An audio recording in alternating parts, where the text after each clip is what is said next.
Assalamualaikum warahmatullahi wabarakatuh. Saya Kazari Nurin Husna Ibrahim dari kelas Biologi 2 akan membacakan sifat-sifat wajib bagi Allah untuk ujian tengah semester ilmu tauhid. Sifat-sifat wajib Allah. Yang pertama adalah wujud atau ada. Sifat wajib Allah yang pertama ini adalah yang artinya ada. Wujud dalam arti di sini adalah Allah itu zat yang pasti ada. Dia berdiri sendiri, tidak diciptakan oleh siapapun, dan tidak ada Tuhan selain Allah Subhanahu wa taala. Yang kedua adalah kidam, terdahulu atau awal. Sifat kidam artinya terdahulu. Allah adalah sang pencipta yang menciptakan alam semesta beserta isinya, sebagaimana pencipta Allah ada lebih dahulu dari segala sesuatu yang diciptakannya. Oleh karena itu, tidak ada pendahulu atau yang mengawali selain Allah Subhanahu wa taala. Yang ketiga adalah baka, kekal. Sifat wajib Allah yang selanjutnya adalah baka ini yang artinya kekal. Allah itu maha kekal, tidak akan punah dan binasa atau mati. Tidak ada akhir bagi Allah Subhanahu wa taala. Yang keempat adalah mukhalafatul lil hawadis, berbeda dengan makhluk ciptaannya. Karena Allah Subhanahu wa taala adalah pencipta semua ini, maka Allah sudah pasti berbeda dengan makhluk ciptaan yang lain. Tidak ada satupun yang mampu sebanding dengannya dan mampu menyerupai keagungannya. Yang kelima adalah qiyamu binafsih, berdiri sendiri. Sifat wajib Allah yang selanjutnya ini adalah qiyamu binafsih, yang artinya berdiri sendiri. Allah Ta'ala berdiri sendiri, tidak bergantung oleh siapapun, dan tidak membutuhkan bantuan siapapun. Yang keenam adalah wahdaniyah, tunggal atau esa. Allah Maha Esa atau tunggal. Arti esa atau tunggal di sini bahwa Dialah satu-satunya Tuhan alam semesta, sebagaimana dijelaskan di dalam Al-Quran. Yang ketujuh adalah kudrat, yaitu berkuasa. Allah adalah maha penguasa atas segala sesuatu dan tidak ada yang bisa menandingi kekuasaan Allah Subhanahu wa taala. Kedelapan adalah iradat, berkehendak. Allah berkehendak atas segala sesuatu. Oleh karena itu, kejadian apapun itu terjadi atas kehendak Allah Subhanahu wa taala. Bila Allah Subhanahu wa taala berkehendak, maka jadilah dan tidak ada seorang pun yang bisa mencegahnya. Yang kesembilan adalah ilmun, mengetahui. Allah Subhanahu wa taala mengetahui atas segala apapun, baik di muka bumi, yang di dalam maupun di luar, baik yang tampak maupun tidak tampak. Yang 10 adalah hayat, yaitu hidup. Allah Ta'ala maha hidup, tidak akan pernah mati ataupun musnah, dia kekal selama-lamanya. Yang ke-11 adalah sama, yaitu mendengar. Allah Subhanahu wa taala maha mendengar yang mana diucapkan hambanya, baik yang diucapkan maupun disembunyikan. Yang ke-12 adalah basar, melihat. Allah maha melihat segala sesuatu, semua yang ada di dunia ini tidak luput dari penglihatan Allah Subhanahu wa taala. Penglihatan Allah tidak ada batasannya. Yang 13 adalah kalam, berfirman. Allah berfirman melalui kitab yang diturunkan melalui perantara nabi-nabi. Yang ke-14 adalah qadiron, berkuasa. Allah maha kuasa atas segala sesuatu yang ada di alam semesta. 15. Muridan, yaitu berkehendak. Allah maha berkehendak atas segala sesuatu. Apabila Allah sudah menakdirkan suatu perkara, maka tidak ada yang dapat menolak kehendaknya. Yang ke-16 adalah aliman, yaitu mengetahui. Aliman artinya mengetahui. Allah maha mengetahui atas segala sesuatu, baik yang nampak maupun tersembunyi. 17.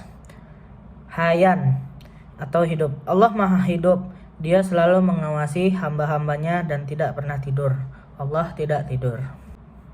18. Sami'an. Allah memiliki sifat sami'an yang berarti mendengar. Allah itu maha pendengar, tidak ada yang terlewatkan bagi Allah dan tidak ada pula yang melampaui pendengarannya. 19. Basiron, melihat. Basiron juga memiliki arti melihat. Allah selalu melihat dan mengawasi hamba-hambanya. Oleh karena itu, sudah semestinya kita selalu harus berbuat kebaikan. Yang ke-20, mutakaliman, berfirman atau berkata-kata. Mutakaliman juga berarti berfirman. Allah berfirman lewat kitab-kitab suci yang diturunkan lewat para nabi-nabi. Selanjutnya adalah sifat mustahil Allah. Yang pertama adalah Adam. Sifat mustahil bagi Allah Subhanahu wa taala yang pertama ini adalah Adam. Adam berarti tidak ada, sehingga Allah mustahil bersifat Adam. Karena Allah Subhanahu wa taala tidak mungkin tidak ada. Segala hal yang ada di muka bumi ini merupakan ciptaan Allah Subhanahu wa taala dan mustahil jika Allah tidak ada. Yang kedua adalah hudus. Hudus adalah sifat mustahil bagi Allah. Sifat mustahil bagi Allah yang kedua, yang berarti adalah baru. Sebab Allah Subhanahu wa taala sudah ada sebelum semua makhluk dan ciptaannya ada. Sebaliknya, Allah bersifat terdahulu atau kidam. Selanjutnya adalah ketiga, fana. Fana artinya adalah tidak kekal. Fana juga dapat diartikan binasa atau rusak dan merupakan sifat mustahil bagi Allah. Allah mustahil mempunyai sifat ini, yaitu sifat fana. Allah itu kekal dan abadi. Allah tidak ada permulaan dan tidak ada akhir. Yang keempat adalah mumasalatu lil hawadis. Mumasalatu lil hawadis yang artinya serupa dengan makhluk. Ini juga termasuk sifat mustahil yang bagi Allah Subhanahu wa taala, karena sifat mustahil Allah ini tidak ada di Allah Subhanahu wa taala, karena Allah itu berbeda dengan makhluknya yang lain, baik zat, sifat, dan ataupun perbuatan lainnya. Tidak ada sesuatu apapun yang menyerupai Allah Subhanahu wa taala. Yang kelima adalah qiyamuh li ghairihi. Sifat mustahil ini berikutnya ialah qiyamuhu li ghairihi, yakni berdiri dengan yang lain atau membutuhkan orang lain. Allah tidak membutuhkan siapapun, bantuan dan siapapun. Allah berdiri sendiri atau qiyamuh binafsi. Allah itu maha sempurna dan maha berdiri sendiri. Yang keenam adalah ta'adud. Ta'adud berarti berbilang. Allah tidak mungkin memiliki sifat ta'adud karena Allah maha esa atau tunggal. Yang ketujuh, ajzun. Ajzun artinya lemah. Sifat mustahil bagi Allah yang maha berkuasa atau kudrat. Allah tidak lemah dan tidak ada alam semesta beserta isinya jika Allah itu lemah. Yang kedelapan adalah karohah. Karohah artinya terpaksa. Dan hal ini juga termasuk dalam sifat mustahil bagi Allah, karena Allah mustahil bersifat karohah. Allah itu bersifat kehendak atau iradat. Allah tidak terpaksa dalam melaksanakan apa yang dia kehendaki. Yang kesembilan adalah jahlun. Sifat mustahil bagi Allah berikutnya ialah jahlun atau bodoh. Mustahil bagi Allah bersifat jahlun, sebab Allah mengetahui segala sesuatu yang ada di alam semesta. Tidak ada makhluk yang bersembunyi dari Allah. Yang ke-10 adalah mautun. Mautun adalah mati. Allah bersifat hidup atau hayat. Allah tidak akan pernah mati, akan selalu hidup hingga akhir zaman. Dengan demikian, sangat tidak mungkin Allah bersifat mati atau mautun. Yang ke-11 adalah sumun. Sumun adalah tulis. Ini merupakan sifat mustahil bagi Allah karena Allah maha mendengar. Tidak ada yang luput dari pendengarannya. Tidak mungkin Allah tidak mendengar walaupun hanya sedikit. Yang ke-12 adalah umyun. Umyun berarti buta. Allah tidaklah buta. Allah maha melihat, menjadi sifat mustahil bagi Allah yang lain. Allah melihat segala sesuatu yang nampak maupun tidak tampak. Tidak ada sesuatu apapun yang luput dari penglihatan Allah Subhanahu wa taala. Yang ke-13 adalah bu'mun, berarti bisu. Ini merupakan sifat mustahil bagi Allah karena Allah bersifat kalam, yaitu yang artinya beriman. Jika Allah bisu, tidak mungkin Allah menurunkan wahyu kepada para nabi-nabi. Ke-14 adalah kaunuhu ajizan. Ajizan yang artinya lemah. Allah tidak mungkin bersifat ajzan.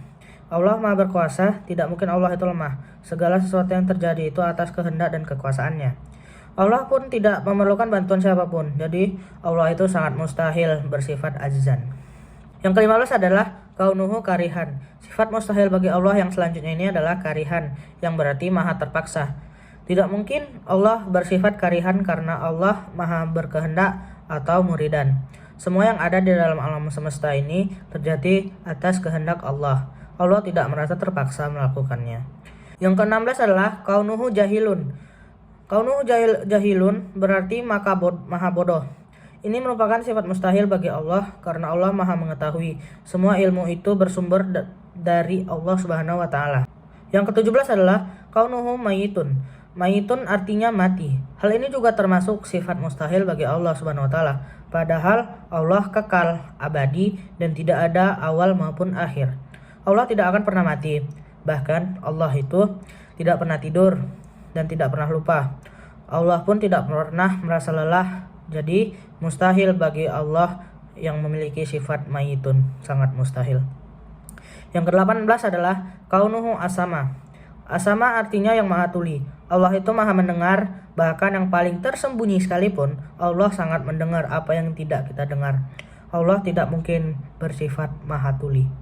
Yang ke-19 adalah kaunuhu ama. Sifat mustahil Allah selanjutnya ini adalah ama atau maha buta.